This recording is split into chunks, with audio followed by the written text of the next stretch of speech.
Good afternoon and welcome back to TMNtv News. I'm Reagan Neufeld and the date is February 6th, 2023. Once again, we have world, national, and local news to cover. Last night, a 7.8 magnitude earthquake struck southeastern Turkey and northern Syria, causing a reported 2,500 deaths and leaving thousands more injured. After the initial earthquake, approximately 30 major aftershocks occurred. NPR reports that the majority of the damage occurred in Turkey, where some buildings collapsed completely. Here is more on that story from the Tribune News Service. People were sleeping as the pre-dawn quake hit. It measured 7.8 on the Richter scale. Buildings were flattened as a series of strong aftershocks continued. Rescue workers and residents in several cities searched for survivors, doing what they could. People are trapped. I have a friend living here. His children were rescued from the top floor. His daughter had a broken arm. We'll see what happened to those living on lower floors. I was sleeping when my wife suddenly woke me up. The quake was really severe, very scary. We heard sounds from all over the place. It took almost 2 minutes until the shaking stopped. The building here in one town collapsed in a matter of seconds, in what is feared could be one of Turkey's worst earthquakes. The government has declared a state of emergency and called for international assistance. All our governors are now on duty. Gendarmerie, security forces, Turkish armed forces, disaster and emergency teams, Red Crescent teams, and search and rescue teams from all over Turkey have been dispatched to the relevant regions. While the epicenter of the quake was in southeastern Turkey, tremors were felt in Lebanon, Cyprus, Israel, and even as far away as Cairo. Buildings were reported collapsed in a cross-border area extending 200 miles from Diyarbakir in Turkey to the Syrian provinces of Aleppo, Hama, and Latakia. The opposition's civil defense described the situation in opposition-held areas as disastrous. The region sits on top of major fault lines and is frequently shaken by earthquakes. Around 18,000 people were killed in powerful quakes that hit northwest Turkey in 1999. Earlier this morning, U.S. Secretary of State Antony Blinken said that aid response from the U.S. is already underway. Over the weekend, you may have seen videos on social media of a U.S. fighter jet shooting a balloon out of the sky. This was a suspected Chinese spy balloon that was seen flying over the U.S. and parts of Canada starting as early as Saturday of last week. According to the New York Times, the balloon first entered U.S. airspace over Alaska, then moved into Canada. Just a day later, it was back in the U.S., flying over Idaho. From there, it continued to move southeast until it was shot down over the Atlantic Ocean off the coast of South Carolina. The balloon was even briefly seen over northeast Kansas, close to Missouri. Governor Kelly took to Twitter on Friday, saying she was aware of the balloon and had been in contact with the federal government. Here is more on the situation, including reactions from other government officials from CBC News. After days of floating over the U.S., a direct hit from an American fighter jet on the suspected Chinese spy balloon. It just looked like confetti and the rest of it just collapsed. China has always claimed this was a weather balloon knocked off course by the wind. Its reaction to the shootdown was swift. The state broadcaster read a government statement calling it a clear overreaction and a serious violation of international practice. The drama had been playing out all week. I order the Pentagon to shoot it down on Wednesday as soon as possible. But the U.S. military waited days until the balloon was no longer over land. They have to consider the safety of the American people. The president called for this to be dealt with in a way that balanced all of the different risks. For Republicans, that delay is a problem. The message embedded in this to the world is we can fly a balloon over airspace of the United States of America and they won't be able to do anything about it to stop us. The Defense Department says Chinese balloons have entered U.S. airspace before, including at least 3 times during Donald Trump's presidency, though Trump denies that. It's also believed that this recent balloon traveled through Canadian airspace. That encroachment a clear concern for Canada, say some observers. The Chinese are effectively signaling that if we make policy decisions that happen to displease the Chinese regime, it could take aggressive action against us. So in essence, we don't have any capabilities to defend our sovereign airspace. The balloon debris fell over 11 kilometers of water off the coast of South Carolina. The Navy is now on a mission to recover it and examine it. And Rafi, what does the Canadian government have to say about all of this? Ian, the Prime Minister says he strongly supports the shootdown. The Defense Minister says Canada tracked and shared the movements of the balloon through the North American Aerospace Defense Command. We asked the Defense Department if other balloons that entered the U.S. also went through Canada first. No answers on that so far. Thanks, Rafi. You're welcome. Saturday, the Chamber in Hayes hosted its first legislative coffee event of the year. Held at the Hayes Public Library, the event allowed community members to meet with a panel of legislators, drink coffee, and ask questions. The legislators in attendance were State Representatives Barbara Wassinger and Ken Rajas, State Senator Rick Billinger, and Rebecca Swinder, a district director for U.S. Senator Roger Marshall's Garden City office. The more formal part of the morning began at 8:30, with each legislator answering questions submitted by attendees. These questions cover topics such as education, housing, and healthcare. Here is Chamber President and CEO Sarah Wassinger with why this event is important. Our elected officials are voted in to best represent our interests here in Western Kansas, and so I think it's very important for our community to be present at these, to be engaged, and to make sure that they have opinions on different issues that are near and dear to their hearts, or if they feel that there is a need for change. This is the appropriate space to share that feedback and those comments, and if we all work together to express what we feel is best for our communities, we will all be stronger together. The next 2 legislative coffee events will be on March 4th and April 1st. The Hayes Public Library will again be the location. More about this event can be found on tigermedianet.com. One of the questions specifically asked about multiple House bills that address funding for public schools and standards for homeschooled children. The concern with many in the state is that public tax dollars would go towards private school funding. Some of the controversy surrounding this topic stems from private schools being more selective of students that enroll as opposed to public schools, which are required to take students in their district.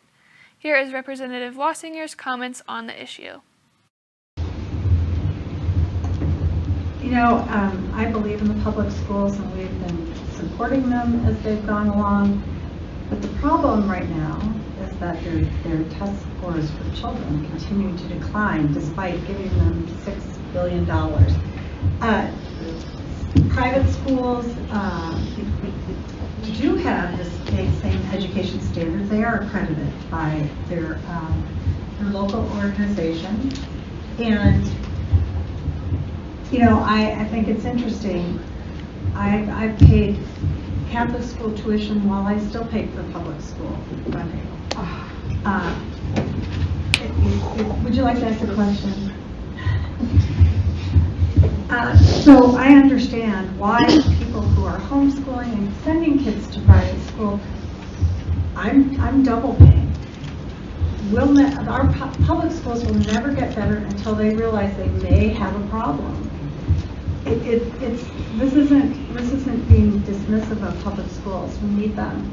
And our public schools locally are doing well, but even our test scores are going down. Even our things are going down. I remember when I first got to the legislature, the Board of Education came to me, they came to us in a committee and gave us their ideas about raising everybody's test scores, and we'll get it done within the next 2 years. All they've done is drop. So I think I have not seen this bill. I'm not sure if that's the correct number because I tried to look it up and that was an election bill. But I have not gotten my hands on this bill, but I would like to look at it. I think we need to realize, just like we did during COVID, we need to be flexible. We need to see what works for everyone. And when it comes down to it, it's a little scary that it comes down just to, I don't want to give you any dollars. The fact is that we need to educate our children. When we do anything, it comes down to what helps the children best. It's pure and simple. So.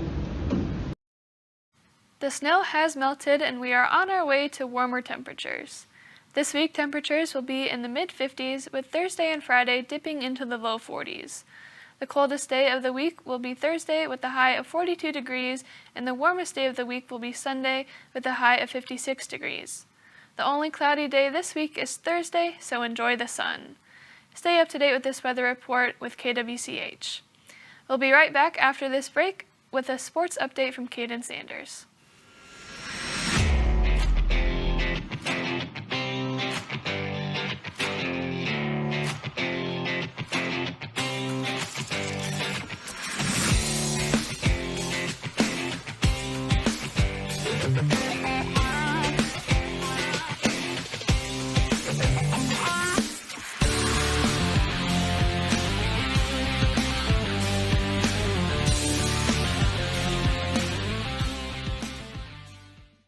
When you transfer to Fort Hays State University, you discover unmatched affordability, convenience, and powerfully supportive faculty and staff, all with a determination that matches yours. Complete your degree and leap forward in your life and career with Fort Hays State University Online, the best value in education anywhere.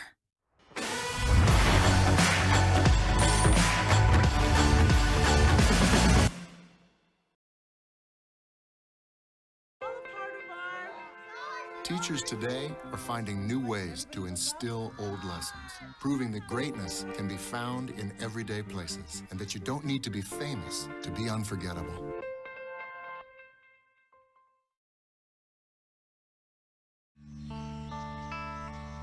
This is the moment I knew his future had no boundaries. There are some moments only the forest can inspire. Find yours at discovertheforest.org.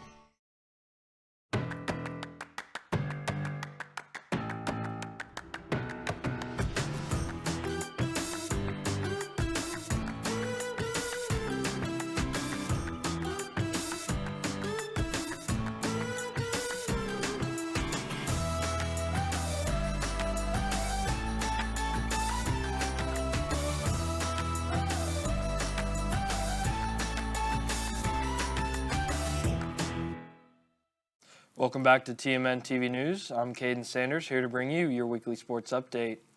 With crossover season underway across Division II, it was a busy week for the Tiger Athletics as the baseball team started their season. The team traveled out to Colorado Springs to take on Adams State in a two-day doubleheader that the Tigers earned 2 wins out of the 4 games, already earning half of their wins from last season.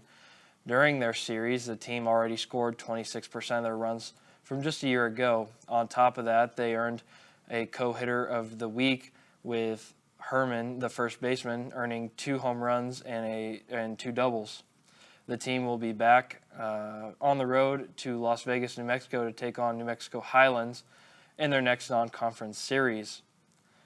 The softball team has not yet started their season yet, but will be on the road to Wichita Falls, Texas for their non-conference tournament on Friday and Saturday, where they will play 4 teams in 2 days.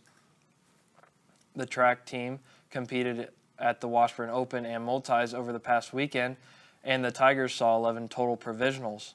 For the men's team, they claimed 9 provisionals, the most since 2018's Fort Hays State Alex Francis Classic. For the men's team, they are ranked 9th in the combined scores in Division II. But for the women's team, it was Lyra Coleman and Maddie Rossi in the 600-meter dash, or 60-meter dash and the 60-meter hurdles earning provisionals. The track team will be back in action at the Pitt State Gorilla Classic later this week. The wrestling team is on their final stretch of their regular season as the Tigers took on the 3rd best team in the nation in Nebraska Kearney on the road this past weekend. They lost 33-6 with individual wins coming from Jacob Mitchell and fourth best wrestler in the 197 weight class, Terrius Henry. But the 17th ranked Tigers have one final duel at Gross Memorial as the Tigers welcome Central Missouri Mules to town to finish their regular season before the NCAA Super Regional Tournament. And finally, the men's and women's basketball teams had their road trip to Newman and Central Oklahoma this past weekend, with the men's team going 1-1 with a big loss to the sixth best team in the nation in Central Oklahoma Broncos. In that game, the Tigers turned the basketball over at a season high of 21 during the game. For the women's team, they finished their regular season sweep of the Jets and Broncos, with the Tigers beating the Jets 84-77, then earning a season high in points at Central Oklahoma, winning 91-62. In that game, the Tigers saw Megan Ernie hitting 7 threes and earning a career high in 21 points, having 3 Tigers in double figures. Both teams will be back at home with key matchups on both days, as the women's team has a rematch with the 7th best team in the nation in Central Missouri on Saturday, and the men's team needing a win against the Lincoln Blue Tigers, who sit 2 spots above them in the MIAA conference standings, as they sit 5th in the current standings.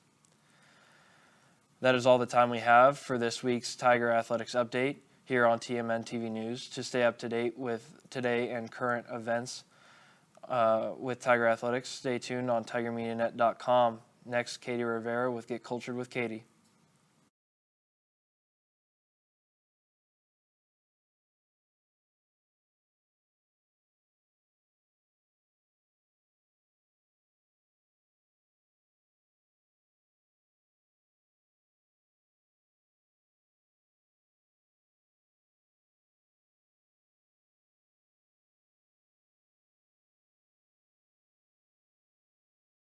Hi everyone, welcome back to Get Cultured with Katie. Obviously I'm not in the studio, but I did want to talk to you guys a little bit about the month of February. For those of you that don't know, February is National Black History Month, and just like every nationally celebrated holiday that's centered around culture and ethnicity, it's really important to know the history of that culture and also why we choose to celebrate it when we do. It's really important to continue the education of yourself and others on that history throughout the year, not just within its dedicated month, but like I said, February is dedicated to National Black History Month, and February is a super intentional month. So in 1915, Carter G. Woodson was the first person to designate a period of time for Black history. So the second week of February, he was a teacher and he would create lessons that were centered around Black history and educate his students and peers. The second week of February is really important because Abraham Lincoln and Frederick Douglass both were huge leaders within the abolition movement, and both of their birthdays are in the second week of February, which is why we choose February to be the National Black History Month. Every year, National Black History Month has a theme. This year is Black Renaissance, so it's really important to acknowledge the strength of a community when faced with adversity, as well as their continual efforts and the efforts of other people alongside them to eliminate oppression and to fight for equality. February, as many of you I'm assuming know, is also Valentine's Day, so make sure to spread some love to your friends and family while celebrating both huge holidays. But like I said, I will hopefully see you guys soon. I can't wait to be back in the studio. Please take note of the next picture that will be put up. I put together some movies that are centered around Black culture and Black history, so feel free to watch those in your free time throughout the month and throughout other months of the year. But like I said, hopefully I'll see you guys soon. Have a great week, and we'll see you next week.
we know you'll love what you see here on our campus in Hayes, America. With over 200 academic programs, small classroom sizes, and a 96% success rate, we will make sure you get the tools you need to succeed. We are proud to offer you 120 clubs and student organizations, over 300 different intramural activities, and countless other ways to get involved here on campus. As the most affordable four-year institution in the entire state, we are excited to offer you the best value in education anywhere. Not to mention our robust scholarship programs to help minimize that stress of paying for college. We hope you enjoyed Tiger Nation, and we can't wait for you to see yourself here.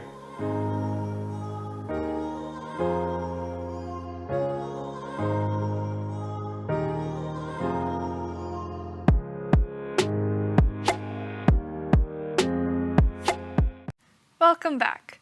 For the last 2 years, Downtown Hayes' Night to Shine event has been a parade rather than the dance it normally has been in the past. This year, the dance is back. TMN's Nick McCoy has the story. The Night to Shine is an event sponsored and organized by the Tim Tebow Foundation and taking place on February 10th.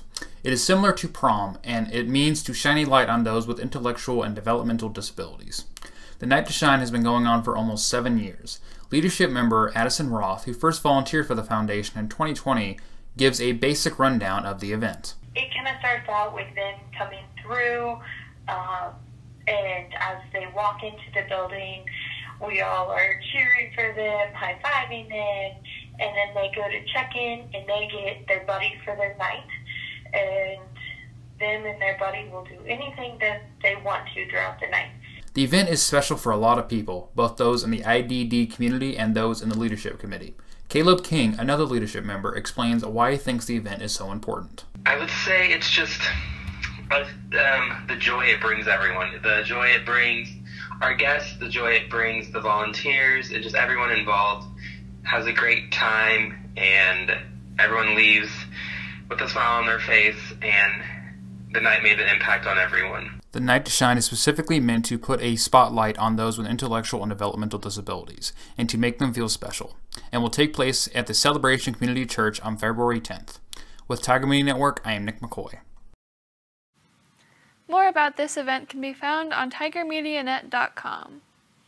Last Thursday, Career Services held a Resume Madness Night.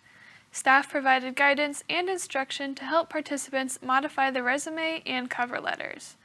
Questions on professionalism were also answered. Students were also treated to pizza and other snacks, a good trade-off for learning a lifelong skill. For more information about Resume Madness, visit the Career Services Center on the first floor of the Fishley Wills building. Last Wednesday, Student Engagement hosted a dodgeball tournament where 16 teams participated. The purpose of the event was to get students out and active with friendly competition. Here is a video recap from TMN reporter Corbin Ingram. Stretch